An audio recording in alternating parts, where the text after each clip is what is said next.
Follow करने वाले, जो इस मुल्क के कानून पर अमल करने वाले, उन तमाम लोगों का ये हक बनता है कि वो जाकर के मालूम करें। और बिलखुसूस मैं ये टैग देता हूँ आज उन तमाम मीडिया वालों का जो यहाँ आकर ऐसे सवालात करते हैं जिससे हमारा नौजवान तबका जो बेचारा भड़क जाता है, गुस्से में कोई जवाब दे देता है। लेकिन हम अल्हम्दुलिल्लाह इतने समझदार हैं, हम आपके सवाल का जवाब बहुत अच्छी तरीके से देना जानते हैं। हमें मालूम है आप क्या सवाल करोगे, फिर मालूम है हम जवाब क्या देना है। मैं अपने उन नौजवान भाइयों से भी कहूंगा, अगर आपसे कोई इस मुद्दे के अलावा सवाल करे, आप उससे बात ही नहीं करिए, स्किप कर दीजिए। मैं तो उन तमाम मीडिया वालों को टैग देता हूं, जिस तरीके से तुम यहां आकर के ये कह रहे हो, आपको क्या लग रहा है सरकार इस्तीफा देगी या नहीं देगी? आप अपने इस मीडिया के पूरे एजेंडे को वहां भी लेकर जाइए, धर्मेंद्र प्रधान जी के पास भी जाइए और उनसे पूछिए कि सर वहां भूख हड़ताल पर हमने अपनी आंखों से बच्चों को तड़पते हुए देखा है, बच्चों को भूख हड़ताल में 15-15 दिन हो गए, अभी हमने दीपक को अपनी आंखों से देखा है, उसको ले जाया जा रहा है भूख की बुनियाद पर। सर हम देख कर आए, आप इस्तीफा क्यों नहीं दे रहे? ये सवाल मीडिया वालों को भी करना चाहिए। लेकिन अफसोस है इस मुल्क की मीडिया पर कि जो चीज हक होती है उसको इस मुल्क की मीडिया नहीं दिखाती है और ना वो सवाल करती है जिस सवाल में मीडिया का फायदा होता है। मैं आप तमाम लोगों को नहीं कह रहा जो इस लाइन में होंगे, जो इस फील्ड में होंगे, उनको बुरा लगेगा, मैं साफ कह रहा हूं इसलिए कि जो हमारे मीडिया वाले भाई जो इस मुल्क में मीडिया का काम कर रहे हैं वो हक बात को नहीं दिखाते, वो दूसरी बातों को जिससे नफरत फैले, देश का माहौल खराब हो, देश के अंदर एक बाबरता फैल जाए, हिंदू मुस्लिम आपस में भड़क जाए, लड़ जाए, बस ऐसी मीडिया ऐसे सवालात करती है जो यहाँ सवाल होना चाहिए। भाई आप ये बताइए, यहाँ ये लोग बैठे हुए हैं, हम आपके साथ चल रहे हैं, आप हमारे साथ चलिए, धर्मेंद्र प्रधान जी से जाकर के कहेंगे आप इस्तीफा क्यों नहीं दे रहे? हम सवाल पूछेंगे ना, सवाल पूछने का तो हक है ना आपको। आप अपने मुल्क के प्राइम मिनिस्टर से भी सवाल पूछ सकते हैं, आपके कानून ने आपको यह हक दिया है। बाबा भीमराव अंबेडकर का संविधान हमको यह सिखाता है कि हर व्यक्ति को, कोई किसी भी मजहब से बिलोंग करता हो, उसको हक है कि वो अपनी हक बात कहे और जाकर मालूम करे, सवाल करे कि आप ये बताइए ये चीज रॉन्ग है, ये गलत है, ये हमारे मुल्क में चल रहा है एजेंडा, ये बिल्कुल ठीक नहीं है, हमारे मुल्क की गंगा जमनी तहजीब के खिलाफ है, हमारे मुल्क के कानून के खिलाफ है। आखिर ये मुल्क कब तक ऐसे चलता रहेगा? आप जरा देखिए। सिर्फ अब मैं असल मुद्दे पर आता हूं। देखिए आपको मैं बता दूं, आपने सवालात किए, पहला सवाल आपने किया कि आपको क्या लगता है कि हुकूमत इस्तीफा देगी या नहीं देगी? यार जो हुकूमत एक 13 साल की बच्ची के साथ 31 दरिंदों किया, आज तक वो 31 दरिंदों को फांसी की सजा नहीं सुनाई गई, क्या वो बच्ची मुसलमान थी? मैं आप सबसे सवाल करता हूं, मुझे दर्द मुसलमान का नहीं है, मुझे दर्द इंसानियत का है। वो बच्ची किसकी भी थी, क्या नाम था, किस मजहब से बिलोंग करती थी, मुझे उससे कोई मतलब नहीं। मुझे मतलब है कि उसके दिल में भी इंसानियत का दर्द था, इंसानियत का दिल था, मुझे दर्द है। आप बताइए, आपके मुल्क की किसी अदालत का फैसला उन तमाम 31 दरिंदों के खिलाफ फांसी का आया? आप कहां ले जाना चाह रहे हैं इस मुल्क को? एक बच्ची मारी गई, दरिंदों ने दुष्कर्म उसके साथ में किया है, उस बच्चे की कोई आवाज सुनने को तैयार नहीं है। और आप बात कर रहे हैं यहाँ। आप एक अंदाजा लगाइए, 13 साल की उम्र होती है, जिसने अभी आंखें भी ढंग से न खोली हो, जो अभी दुनिया के निजाम को भी न जानती हो, उस बच्ची को मरने के बाद तड़प कर, मरते हुए देखकर, और उसके साथ जो 31 दरिंदों ने रेप किया, उसको बुरा हाल किया, उसके बावजूद सरकार का दिल नहीं पिघला है? क्या इन बच्चों को देखकर दिल पिघलेगा? क्या फैसला है आप लोगों का बताइए? दिल पिघलेगा? इसका मतलब यह है इस मुल्क के अंदर न छात्रों की वैल्यू है, न लड़कियों की वैल्यू है, न इस मुल्क में भाईचारा फैलाने वालों की वैल्यू है।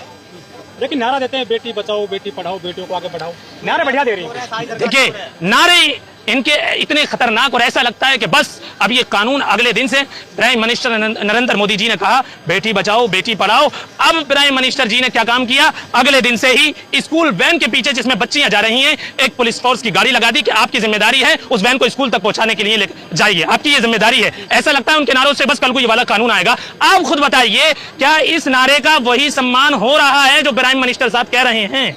जी सर, क्या कहेंगे आप? बच्चे बहुत नहीं, बच्चे मारे जा रहे हैं, तो गलत हो रहा है या सही हो रहा है? गलत हो रहा है। गलत हो रहा है। आप सब इस बात को जानते हैं, उसके बावजूद बार बार यहाँ लोगों से ये सवाल करना कि आप कैसा इस प्रोटेस्ट को देख रहे हैं, क्या होगा आगे चल करके, ये बहुत बुरी बात है। छात्रों के साथ में एक तो वैसे ही इतना बुरा व्यवहार किया जा रहा है। आप देखिए, जो छात्र इस मुल्क के फ्यूचर को, मुस्तकबिल को बदलने के लिए तैयार हो रहे हैं, आज उन छात्रों की आवाज को दबाने के लिए कितनी तमाम तर कोशिशें की जा रही हैं, आपको मालूम नहीं है?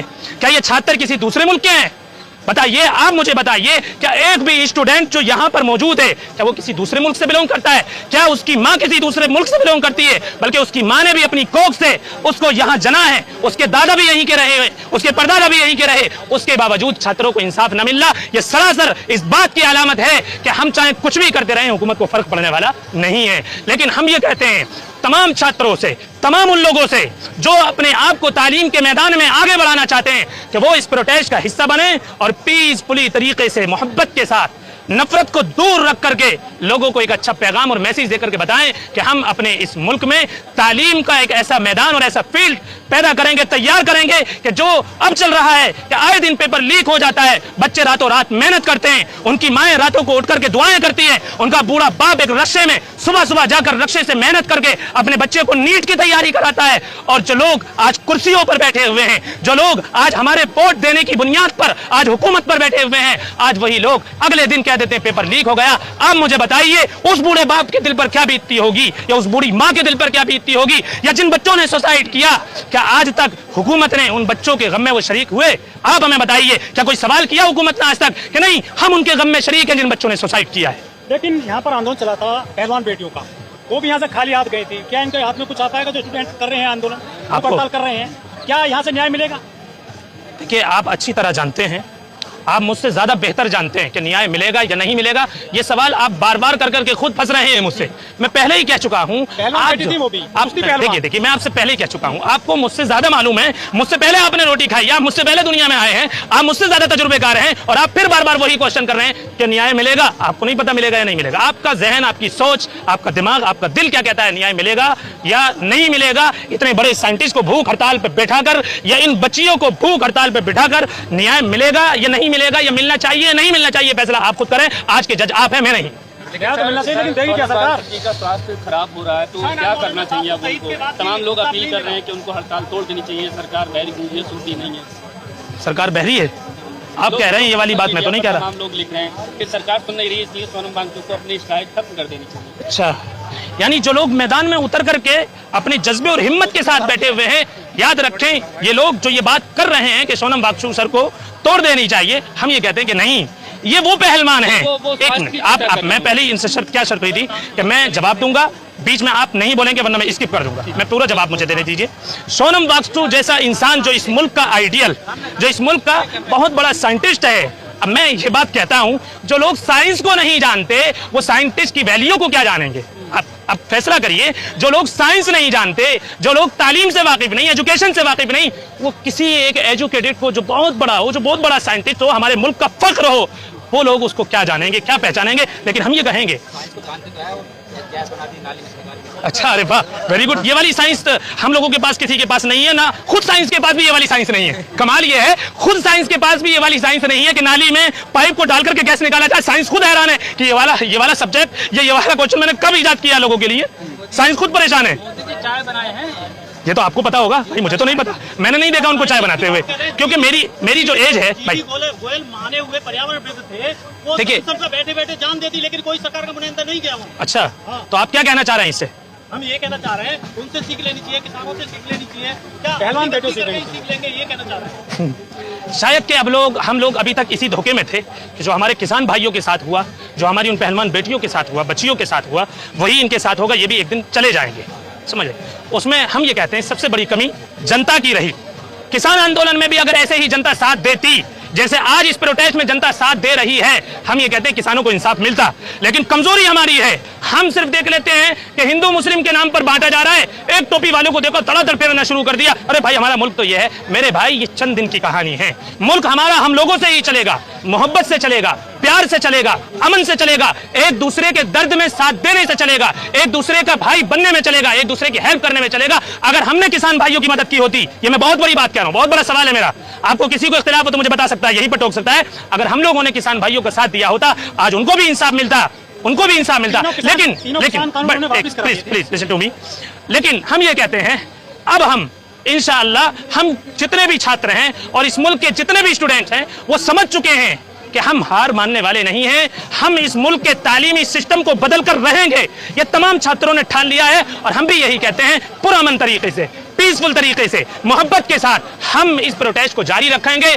कब तक? जब तक के इस मुल्क के निज़ाम तालीम में चेंजिंग नहीं आ जाए और धर्मेंद्र प्रधान जी इस्तीफा नहीं दे दें। हम उस वक्त से क्या पैगाम देना चाहेंगे? किससे भाई? प्रधानमंत्री जी को क्या? कौन से प्रधानमंत्री जी को? नरेंद्र मोदी जी को। अच्छा, तो आप क्या पैगाम देना चाहेंगे भाई? हम आपसे जानना चाहते हैं नहीं, मोदी मीडिया के सामने खड़े होकर बोलने वाले मुस्लिम नौजवान, खास तौर से दाढ़ी टोपी वाले, वो लोग इन मौलाना साहब से सबक हासिल करें कि मीडिया के सामने कैसे बोलना चाहिए और कैसे नहीं बोलना चाहिए, क्या बोलना चाहिए, क्या नहीं बोलना चाहिए। इन्होंने बोल भी दिया और क्या नहीं बोलना चाहिए वो भी बता दिया। तो इनसे सबक हासिल करना चाहिए, क्योंकि बहुत सारे लोग आप देखेंगे कैमरे के सामने खड़े हो जाते हैं, शायद उससे पहले कभी कैमरे के सामने खड़े ना हुए हों, और जज्बात में आकर, उत्तेजित होकर, गुस्से में आकर गोदी मीडिया ऐसे सवाल करती है कि ये इस पोजीशन में आ जाए और फिर मौजूदा हुकूमत के खिलाफ बोले, ऐसी बातें जुबान से निकालें कि इन बातों की वजह से ये मुजरिम ठहरा और फिर इनको पर जो है कार्रवाई हो। तो ये वीडियो है और सारे लोगों को मौलाना साहब से सीख हासिल करना चाहिए और ये बात सीखनी चाहिए कि देखो ऐसे बोला जाता है। इस वीडियो को आप ज्यादा से ज्यादा शेयर कीजिए और जितना भी इन्होंने इंटरव्यू दिया है, आपका इनके बारे में क्या कहना है कमेंट बॉक्स में अपने ख्यालात का इजहार जरूर कीजिए।